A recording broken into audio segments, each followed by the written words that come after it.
Beirut. A massive explosion rocked the Lebanese capital of Beirut on Tuesday at 6:07 p.m. local time near Beirut's port and central district, close to many highly populated areas and tourist sites.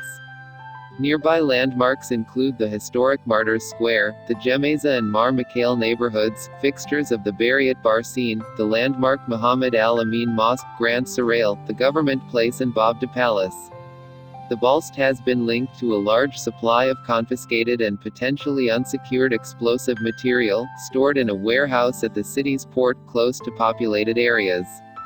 As world leaders and international organizations step in to offer assistance, local officials are also launching an investigation into the blast.